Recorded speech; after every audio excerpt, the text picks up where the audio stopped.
What's up, YouTube? I'm at a new job today. It actually doesn't feel like a new job because while we were doing renolit training last week, my guys were digging this beautiful renolit ICF pool out, and we're just getting ready to pour the floor. It's got a little bit of interest to it from a regular pool, but I'm going to flip it around here and give you a quick tour before the concrete shows up. We've got all of our ICF staged up on the patio. Dakota's rolled in and getting ready to pump out about 30 yards for our floors. You see Battle and both marshals are here today. Marshal Robinson came in for flat work. He's been helping us with all of our floor pours. But what we got going on here is a typical monolithic slab where we've got a 4-inch floor and then a 12-inch thick footing on the perimeter.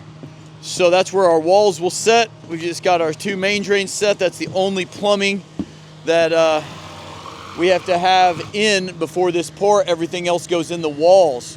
So we'll pour all this, but the interesting thing is this is an L-shaped pool. And the pool from the shallow end right here, there's a corner set of stairs, and then there's a bench that goes all the way down here. We've got these 2 stepped footings going down into this subterranean, what will end up being a pool room. That's going to be under the tanning ledge. The tanning ledge will be up here, drop down to a bench and a set of stairs, and then this will be build deck, and then under the build deck will be about a 7-foot ceiling, kind of a place to put all of our pool equipment. The only thing that won't go in here is the heat pump, but everything else will be indoors or inside of here. So we've set a drain here. We did shoot grade, and we will be able to daylight this pipe on the property. So for backwash and everything else, it's going to basically hide all of that process. Whoever takes care of this pool will be able to do all that without dumping a bunch of water into the yard where it's visible. It'll actually just go into a water retention that drains out of the neighborhood. So works out really well. But yeah, I will give you guys a play-by-play as the concrete rolls in. Okay guys, so concrete truck just showed up. In the first truck, we had them roll out at a 3 slump. Normally we usually want to pour the slope and everything else at a dry 4, but I told them to pump this as dry as they can, feel comfortable. So we've got these 2 5-foot deep steps and a pretty sizable 4-foot slope, a 4-foot high slope, which is somewhat steep. So he's going to be pouring it probably a very dry 4 to like a 3.5 slump to get those steps, you know, plugged up, and this slope blade, then we'll wet it up to about a 5 and finish the pour. So that's the name of the game right here, guys. Like I said, we're going to start by doing these 2 steps. We're probably going to run a little concrete over here to plug up this little header right here. This header here, you'll actually see this in coming videos. This is actually going to be out like right in front of our bench that's going in. It'll actually be in the floor of the pool, because the way we had to overdig this to pour it all in 2 pours, this is the only way to make it work. It's a little more complex than a typical pool that we do, but it's not as complex as a full-on mono pour with one-sided ICF. So we kind of get the best of both worlds. Okay guys, if you are getting ready to do your flat work pour, this is a pretty good instructional vid about slump and placement of the slope concrete. You're going to want to pour it at a 4 or drier. This is probably a 3.5 to 4 slump. So this is what it kind of looks like. You got to make sure you insist to your concrete plant that you're serious about that. Most flat work guys love to wet it up to a 6 or wetter. Makes it easier to place, but it's more important that you get this pumped in dry. You can wet it up once you get to the bottom and the top, but it needs to be very dry for this. But you see right there, it's trying to slump down the hill. You got to put some down at the bottom and then bring it all the way to the top and just kind of get it built up along here, and then use your trowels, your one-mans, to shape in the slope. It's not necessarily a super fun process, but if you can get through this, the rest of it's very, very easy. And if you don't plan ahead, this is how you get out of the deep end. when you're done. All right, guys, 30 yards. We've got the bottom poured out. This will probably make a lot more sense when we start stacking the walls tomorrow, and I'll bring you more then. But pretty solid. The guys did great. I'll be back with you guys tomorrow. All right, guys. So you can see from when we had it dug, we poured the floor and we've set our walls. We have concrete in about 4 hours, and we still have to put the skimmers in, the returns, the lights, but everything's formed up. Everything's pretty much braced except the room, the pool room that's under this tanning ledge. So you can kind of see where Keith and Battle are standing. They're below grade here, but this dirt will remain on grade, and they will be extending this beautiful pavered patio around that outside. And so there will be a stair entering right here, and you'll get into the pool that way. And that's going to be the main entry point of the pool. Then there's a bench that goes all the way down the side. A lot of times we'll use CMU blocks, as you guys have seen me do in the past, for my stairs, but I always use ICF for my benches because we end up cutting up rakes and stuff. Also, you might be able to see over here, let me see if I can zoom in. We've got MP legs on because that pool room drops down right there. So you guys probably saw it in the dig, we had to buck out. And so we'll do a little mono pour right there on the bench. And what that's going to allow us to do is we've got geotechnical foam down in the overdig, and then gravel on top of that, so it's not overly pressurized up against our ICF forms, because that wall right there goes down like 6 feet. So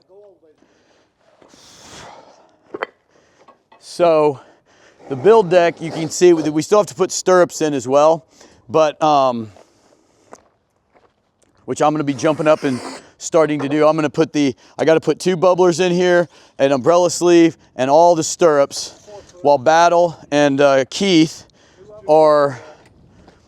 they're having to shore up, because if you see all along here, we've cut away almost an entire element block where that deck is going to tie in.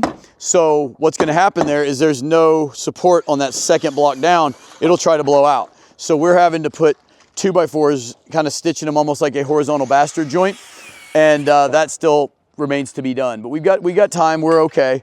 But you can see this pool, guys. This can be so neat. It's a beautiful neighborhood. I actually went flying with Jonathan, one of the kids that works for me this morning, who's a pilot in training. We flew right over the job site about 7 a.m. and really pretty area. But yeah, okay. And right now I'll take you guys around and show you the pool room real quick. Won't really be able to get in there until after, but you'll get the drift. All right, so you can see right here, this is going to be a staircase up. There will actually, the dirt level will be just above the sloped floor of the pool. So there's going to be stairs coming out about 4 feet high, and there's a drain that will go under the stairs. You can't see it right now, but it's right in here, and it comes out from under the slab. So you kind of see in here the false work we've got for the build deck. But this is where all the equipment's going to be, hidden away and nice and quiet. You won't be able to see it. The only thing that won't be in here will be the heat pump, which will sit right out here in the corner, because it obviously cannot be inside the room. It produces a lot of cold air when it's making heat, and all that cold air will make it inefficient as it chills this room. So that's why you can't put a heat pump indoors. All right, guys, I'm going to get you going on the pour. I'm just going to set up a time lapse and show you that, and then we'll debrief after. All right, guys, we've got basically ready to pour. It's 3 p.m. Everything's running late. We got 3 trucks on their way to us. We got Cody Johnson over here just showed up. He had his own pour this morning, a mono pour that Marshall helped him with. They're both here to help pour. Gavin's here to, I don't know, hold the camera, do something, anything we need him to do. I do want to take you over here. We just finally got the details done over here on this tandem ledge. I'll show you this because once we're pouring, there's only 3 of us here. We're probably going to be pretty busy. This is build deck. This is the 8-inch thick variety. And given the load, build deck's got a lot of really good information on how it works. But given the load of, a foot of water sitting on top of this entire thing and the 9-foot span, the requirement was 2 number 5s in the bottom of the beam. You can probably see those in there, and running parallel, and then a number 4 grid on 12-inch centers, and then number 3 stirrups on 5-inch centers, grabbing one of the pieces of number 4 at the top and going under both of the number 5 in the bottom. So that is how the rebar works in the build deck. We have 2 bubblers right there and an umbrella sleeve over there that have all been foamed into place. They're pretty sturdy, but we will double check them as we're pouring. We have all of our strings installed so we can, it's straight now and we can keep it so with the zuckles, and it's ready to go. It's been a nerve-wracking day. It's honestly been a nerve-wracking week. Just knowing we needed to get this poured. This particular parcel of ground, the backfill is trying to, or the overdig is trying to cave in on us, and it's been a gorgeous week, but we've got a bunch of rain coming starting Sunday, and this is Friday, so we would not get another chance at this before having some real potential cave-ins over in that corner, and that could have us doing the whole deep end again, which we sure don't want to do at this point. So, yep, guys, this is it. Here comes the pour.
All right, guys, we got her done. Having Cody come in here this afternoon really helped. Him and Marshall had poured their pool earlier today, but man, everything that could go wrong did go wrong on the day. We were pretty much ready. We were supposed to pour at 2:30. John, our pump guy, got stuck on a MoDOT highway bridge pour. And man, everybody kind of stuck with us, hung in. Cannon was supposed to be at a wedding, and he held 3 trucks for us and got them batched out. We got pouring a little after 3:30, and you can see it's getting dark. It's almost 6 o'clock, but we're wrapped up. The build deck portion went really good. Marshall's just been leveling the umbrella sleeve. Everything went fantastic. So this is gonna be it for this one, guys. So much cool content. I can't wait to tell you guys more about the WICFA stuff that we're doing and all that. It's just such a cool time to be in ICF. So stay tuned, like and subscribe. See you next time.